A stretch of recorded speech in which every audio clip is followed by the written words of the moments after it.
You ever come across something from the past that feels like it just knew what was coming? Well, that's what we're talking about today. We're going to dust off a master's thesis from way back in 2014 that, believe it or not, basically laid out the blueprint for our world today, with AI, digital identity, all that immersive learning stuff. So let's jump right in. And this famous quote from William Gibson, it is the perfect way to kick this off. The idea is that the future doesn't just suddenly appear, right? It's already simmering in different corners of the world. You just have to know where to look. And back in 2014, one of those corners was a pretty wild virtual world called Second Life. So that really gets us to the big question we're tackling today. How in the world did a student's research, focusing on what most people thought was just a quirky online game, end up mapping out the very ideas that are now driving our most advanced AI and virtual worlds? It's kind of wild. Let's dig in and find out. All right, so first things first, let's set the stage. I want you to really try and cast your mind back to 2014. I know, it feels like a lifetime ago. Back then, the word metaverse, well, it wasn't some corporate buzzword. It was something you'd find in a sci-fi novel. The whole tech world was just a completely different place. I mean, think about it. The whole concept of immersive learning was pretty out there, really speculative. The very first Oculus Rift was just this clunky prototype for developers.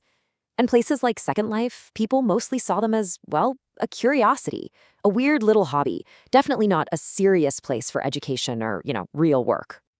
And this really captures the feeling back then. People would genuinely ask, who wants to live inside a cartoon? I mean, that was the vibe. And it's kind of ironic to look back on that now, isn't it? Because today, we use these cartoons for everything from serious corporate training to massive virtual concerts. Man, how times have changed. Okay, so this was the environment that the thesis was written in. The researcher wasn't just looking at a game. No, they were treating this virtual world as a kind of laboratory, a place to really explore what the future of learning could look like. So let's get into the core concepts they were working with.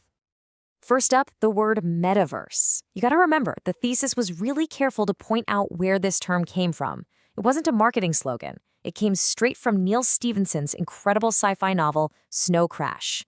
Back then, it meant something specific, a persistent shared virtual space, something beyond our physical universe. Then there's the word avatar. The thesis went way back for this one. It actually comes from the Sanskrit word avatara, which means descent. It was used to describe when a god would manifest in a physical form on Earth. So the paper argued that when we create an avatar, we're doing our own kind of descent into this digital layer of reality. It's our way of stepping in and playing with who we are. And that brings us to the absolute heart of the research. See, the question wasn't just about the technology, it was about people. The thesis was basically asking, okay, what do we actually need, both on a human level and a technical level, to build a real, effective personal learning environment, or PLE, inside a metaverse like Second Life? So what did the research find? Well, it uncovered 4 absolutely essential conditions. You could almost think of them as 4 keys that you need to unlock real, meaningful learning inside a virtual world. Okay, so these were the 4 big pillars.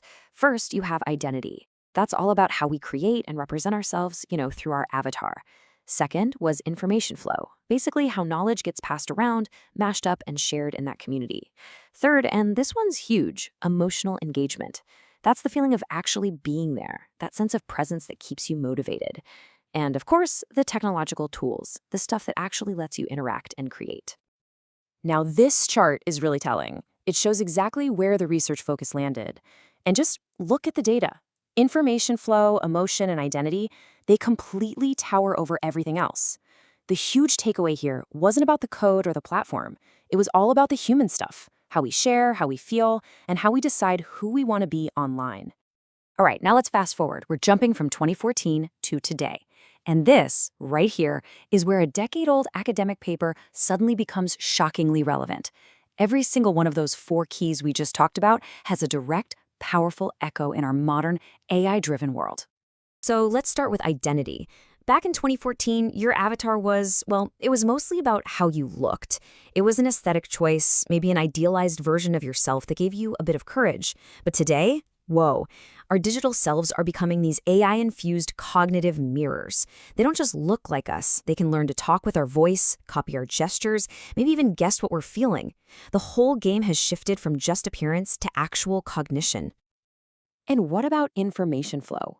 In 2014, the name of the game was social curation. You'd find your crew, your digital tribe, and you create knowledge together by debating and remixing things. But fast forward to today, we're swimming in an infinite ocean of AI-generated content. The challenge is no longer about finding information. The real challenge is trying to filter for meaning, to find what's real in a literal flood of synthetic stuff. And finally, emotion. The thesis pointed out how important it was for learners to feel like they were inside the idea, that this sense of presence was key to remembering things. Well, today, we actually have a scientific field for that. It's called affective computing. We have AI that can literally measure our engagement by tracking tiny changes in our face or our heart rate, confirming what that research guessed at a decade ago. Emotion is the absolute engine of memory. Which brings us to our final section, and really the most powerful validation of this entire decade-old vision. This is where we see the theory come to life. This quote from some recent scholarly feedback on the original paper just sums it all up perfectly.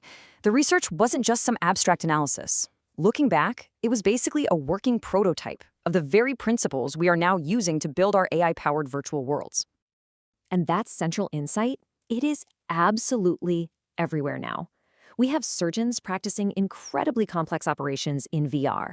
We have therapists using these worlds for empathy training. The core idea from that thesis, that we can use these safe virtual sandboxes to learn difficult skills without real-world risk, it's not a theory anymore. It's a real tool that's changing and in some cases even saving lives. And here's a reflection from the author looking back on her own work almost a decade later. She realized the whole fascination wasn't really about the tech at all. It was about psychology. The metaverse, she now understands, isn't just a space you enter. It's more like a state of mind. It's a way of thinking that can unlock totally new ways of understanding yourself. So that's where this journey ends. A study that started with a simple question about how we learn inside virtual worlds has led us to a much, much bigger question for our time. As these machines become more and more like intelligent mirrors, reflecting our own minds back at us, what are we actually learning about what it means to be human?